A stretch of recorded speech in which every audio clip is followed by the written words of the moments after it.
What's up, everybody? Thank you for checking out this channel. What I'm going to do is compare All-Pro 2K8 with Madden 19 so we can get a little breakdown of the differences in the game and really just how different they are and just how much All-Pro is so much better than Madden, just as far as animation-wise, gameplay-wise. These games are almost 11 years apart on two different systems, and the fact that Madden can't compete is embarrassing. So here we are, we're at the kickoff right here. I'm going to show you two different plays here. This is All-Pro with their kickoff, and you'll see just how the blocking sets up and the guy gets around, he breaks the tackle there, and the animations just, they don't click in and make it unrealistic. He still falls forward, he still reacts to every hit that's coming at him. Now here's Madden, a little bit different. Their kick meters obviously changed over the years and gone back to the real basic, the real easy, because people can't handle the difficult type of kicking. You can just see the difference in the running. How this guy runs and glides and just kind of runs like he's squatting the whole time, and the tackles just don't make sense. So we're gonna go All-Pro here. This is the first play. I believe it's a sweep to the left here.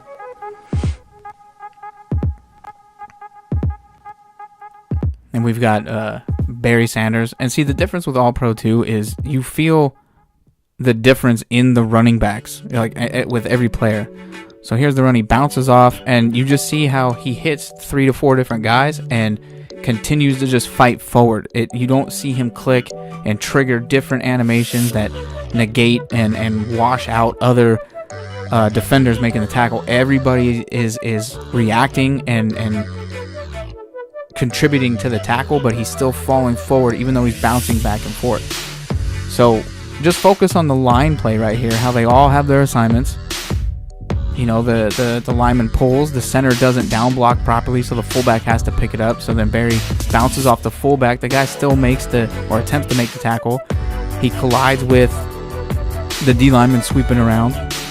We've got the double team there with the tackle and the tight end. I changed the angle here so that we can kind of see how the hole develops, see how he bounces off but keeps going. And you can see some warping, which is understandable. It's a game from 2007 on the Xbox 360.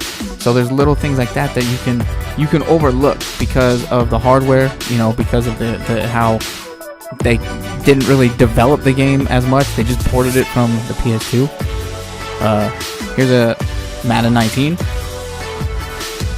We're going to do a similar type play here. And you just see the difference, how guys dive unrealistically, how you can see the tackle animation trigger. He slows down to trigger to lower the shoulder, and the two defenders make the hit. So again, focus on the line first and just see how unrealistic the line is. Where Taylor Decker is going, I have no idea. That's not his responsibility to go upfield and block the backside linebacker. That's fine. We see the fullback completely miss his responsibility and just go nowhere. Ragnow, the left guard, he's pulling. That's not his job to sweep all the way out and take on the defender. I believe this was a penalty. This is called blocking the back by the fullback. Yeah, so I'm going to focus on it. But look at how he takes the pitch and then makes and he's squatting the entire time he's running. He doesn't look natural when he's running. And this is what's sad about Madden 19 is they don't look natural. That's a block in the back, even though he engaged him head on. So you turn penalties up to 51 in Madden 19 and you get block in the back all day. So here's All-Pro again. We'll see. We'll see what I was trying to focus on right here.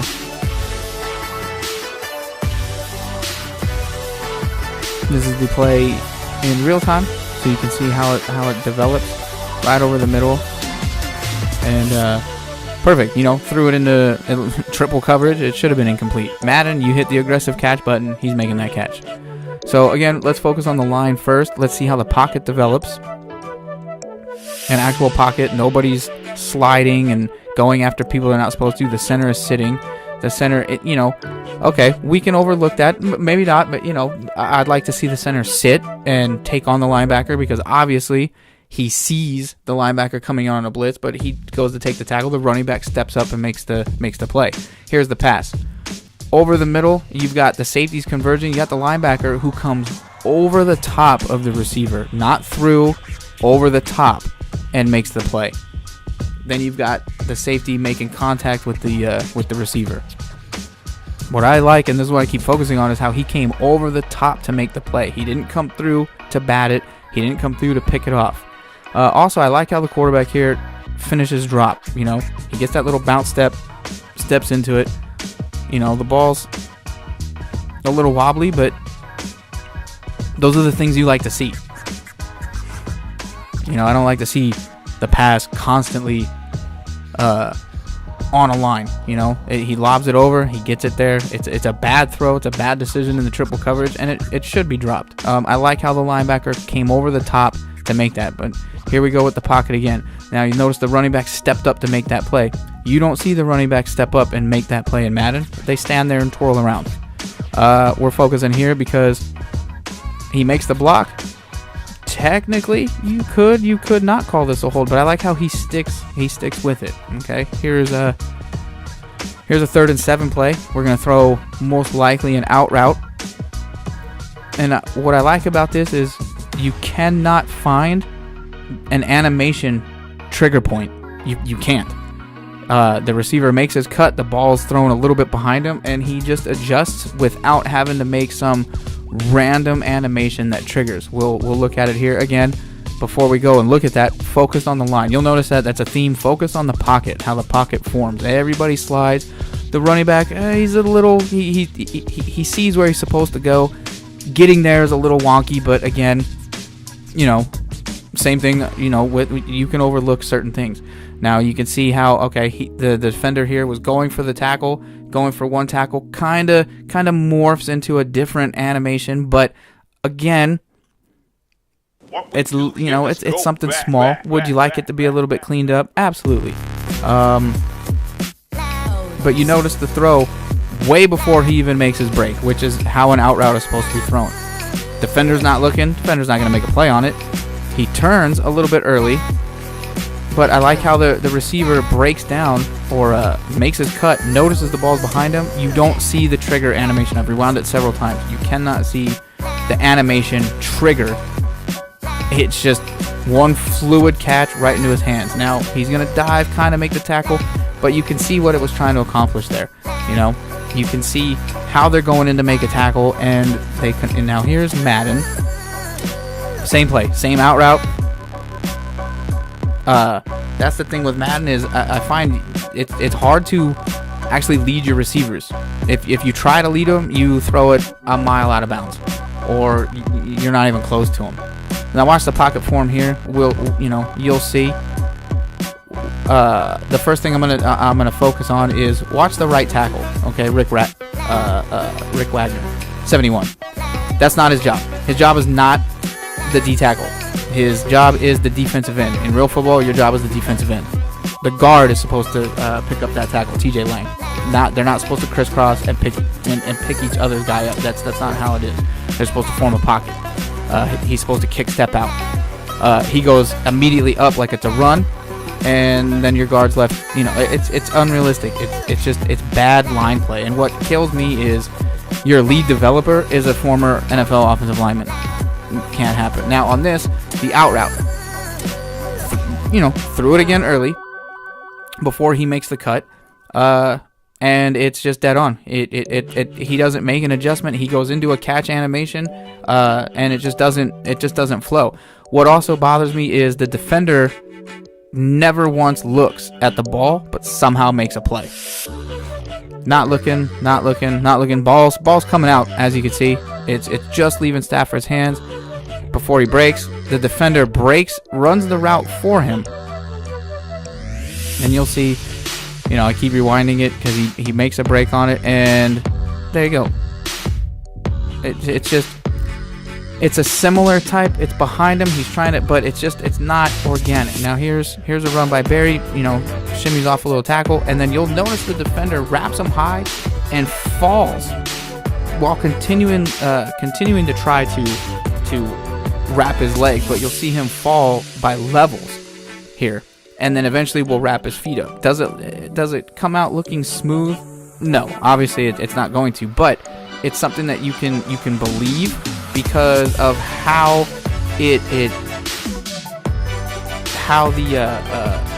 develops. You know, you can see what's being accomplished, so you can overlook some of the ugliness, some of the missteps.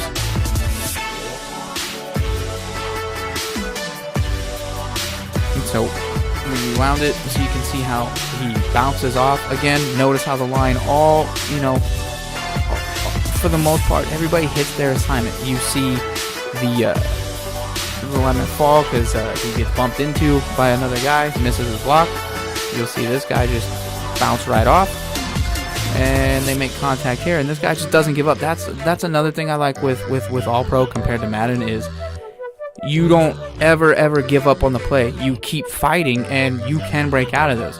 In Madden, once the animation triggers, it's pretty much over. And if it's not over, then it morphs you into some weird animation that physically and it shouldn't be possible.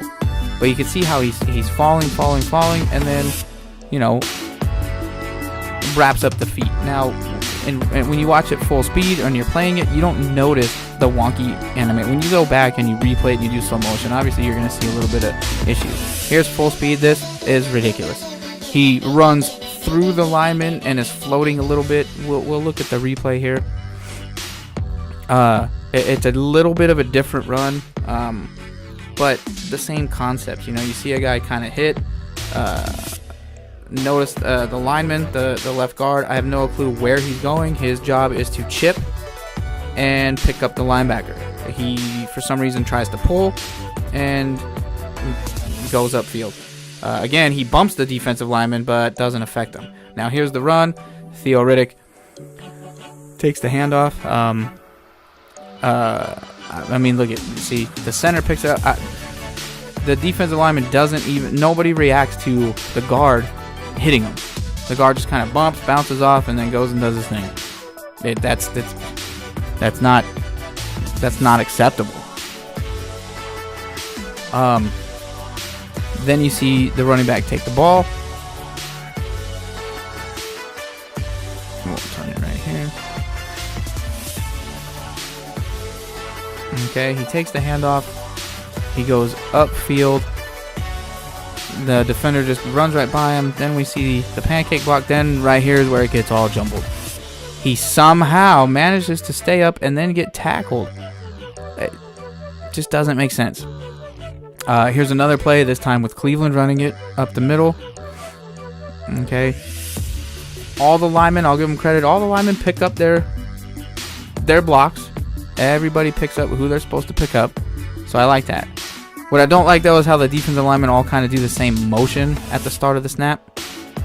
Or the start of the play, I'm sorry. And then just nobody does anything. Nobody jumps in onto the pile. You see on All Pro, players come in and make the hit and finish with more than one guy making a tackle. So, that is it for right now. I will definitely break in more plays or more breakdowns and stuff coming up. If you have any comments, please let me know. And hopefully you guys enjoyed it. I have tons more that we'll get to in the future. Thanks.